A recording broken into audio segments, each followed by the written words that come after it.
సమాజం ఉండాలి, ఆర్థిక అసమానత తగ్గించాలి, ప్రతి ఒక్క పేదవాడికి నేను అండగా ఉంటా. అందుకే ఒకప్పుడు P3 మోడల్ ఒకటి నేనే తీసుకొచ్చా సంపద కోసం. అంటే P3 అంటే సంస్కరణలు వచ్చిన తర్వాత పబ్లిక్ ప్రైవేట్ పార్ట్నర్షిప్, దాని కిందనే రోడ్లు వచ్చాయి, దాని కిందనే పవర్ ప్రాజెక్టులు వచ్చాయి, దాని కిందనే విమానాశ్రయాలు వచ్చాయి, దాని కిందనే విమానాలు కూడా వచ్చాయి. ఇప్పుడు నేను ఆలోచిస్తున్నా పేదరిక నిర్మూలన కోసం, ఆర్థిక అసమానత తగ్గించడం కోసం P4 మోడల్ అంటే పబ్లిక్ ప్రైవేట్ పీపుల్ పార్ట్నర్షిప్.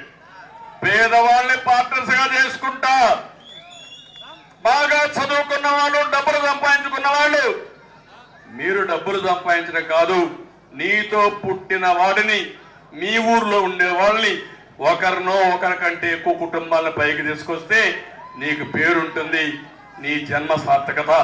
అదే పని నేను చేస్తానని మీ అందరికీ హామీ ఇస్తున్నా. ఒకప్పుడు ఇక్కడ జన్మభూమి తీసుకొచ్చాను, జన్మభూమి పిలిపించాను. విదేశాల్లో ఉండేవారు కూడా మీ ఊర్లో మీ స్కూల్ పిలుస్తా ఉంది, వచ్చి బిల్డింగ్ కట్టు, మీ ఊర్లో నీ మనుషులు పిలుస్తున్నారు, రోడ్డు వెయ్యి అనే పనులు చేయించాం. ఇప్పుడు నా ఆలోచన ఒకటి, అవన్నీ అయిపోతున్నాయి, మనమే చేసుకోగలుగుతాం. కానీ పేదవాళ్ళకు అండగా ఉండడం సామాజిక బాధ్యత. నా జీవితంలో ఒకటే సంకల్పం, ఆ సంకల్పం అనునిత్యం నేను సంపాదించేదంతా ప్రభుత్వ తరఫున పేదవాళ్ళకి చెందాలనేది నా సంకల్పం అని చెప్పి మరొక్కసారి తెలియజేస్తున్నా. ఈ దుర్మార్గులు చేసేది పేదవాళ్ళని నిరుపేదలుగా చేయాలనుకుంటున్నారు, 24 గంటలు భిక్ష ఎత్తుకోవాలనుకుంటున్నారు. నేను ఆలోచించేది పేదవాళ్ళ కుటుంబ సభ్యుల్ని ఆస్తిగా పరిగణించి వాళ్ళని బాగా చదివించి వాళ్ళకు నైపుణ్యం నేర్పించి వాళ్ళు 10 రూపాయలు మనం ఇస్తే 100 రూపాయలు చదివి సంపాదించే మార్గాన్ని చూపించే బాధ్యత నాదని మీ అందరికీ ఆలోచిస్తున్నా. ఇవన్నీ చూసిన తర్వాత జగన్మోహన్ రెడ్డికి అర్థమైపోయింది, ఓడిపోతున్నామని అర్థమైపోయింది, ఆయన సినిమా అయిపోయిందని అర్థమైపోయింది, ఇంకెవరు భయపడని కూడా అర్థమైపోయింది, తిరుగుబాటుకు సిద్ధమైపోయారని కూడా అర్థమైపోయింది. అందుకే ఇప్పుడు ఏమంటున్నా అంటే ఎమ్మెల్యేలు మార్చేస్తారంట.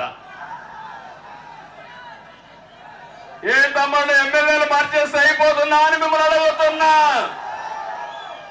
అంటే ఒక్క విషయం గుర్తుపెట్టుకోండి, పక్కనే ఒక ఎమ్మెల్యే ఉన్నాడు. ఇప్పుడే ఒక అతను శాంతిపురంలో చెప్పాడు, ఒక గ్రెనైట్, సొంత గ్రెనైట్ మెడ మీద కత్తి పెట్టి నిన్ను చంపేస్తాం, ఇది ఇచ్చేయమంటే భయపడి ఇచ్చేశాడు పాపం. 200 కోట్ల రూపాయలు గ్రెనైట్ వ్యాపారం చేసుకున్నారు, చేసుకొని కరెంటు కూడా వాడుకున్నారు. 40 లక్షలు కరెంటు ఛార్జీలు కట్టకుండా ఆ కరెంటు బిల్లు ఎవరికి వచ్చిందంటే దోచుకున్నాడుకు రాలేదు, ఎవరి పేరుతో ఆస్తుందో వాడికి వచ్చి ఆ 40 లక్షలు ఇది కట్టమంటున్నారు. ఇప్పుడు నేను అడుగుతున్నా, జగన్మోహన్ రెడ్డి ధైర్యం ఉందా తీవయ్యా నువ్వు? పక్కనే ఒక ఎమ్మెల్యే ఉన్నాడు అవినీతి పరుడు, సాక్ష్యాలతో ఇస్తున్నా.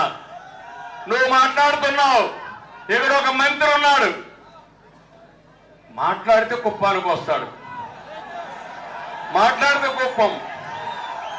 కుప్పానికి ఎందుకు వస్తున్నాడు తెలుసా మీకందరికీ?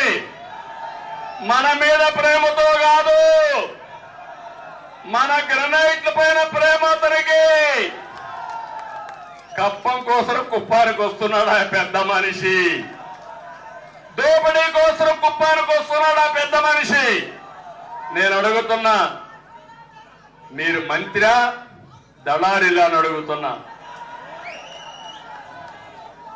దళారుడైతే దళారుల వ్యాపారం చేసుకోండి, మంత్రులైతే సేవా కార్యక్రమాలు చేయండి. ఏదో నా మీద దాడి చేసినంత మాత్రాన భయపడిపోతాననుకోవద్దండి. అవినీతి పైన నిరంతరం పోరాడుతా, మీరు మిక్కిందంతా కక్కించే వరకు వదిలిపెట్టరని మరొకసారి హెచ్చరిస్తున్నా. మరిన్ని వీడియోస్ కోసం ఛానల్ ని సబ్స్క్రైబ్ చేయండి, లేటెస్ట్ అప్డేట్స్ కోసం వాట్సాప్ ఛానల్ ని ఫాలో చేయండి, అండ్ లింక్ డిస్క్రిప్షన్ లో ఉంది.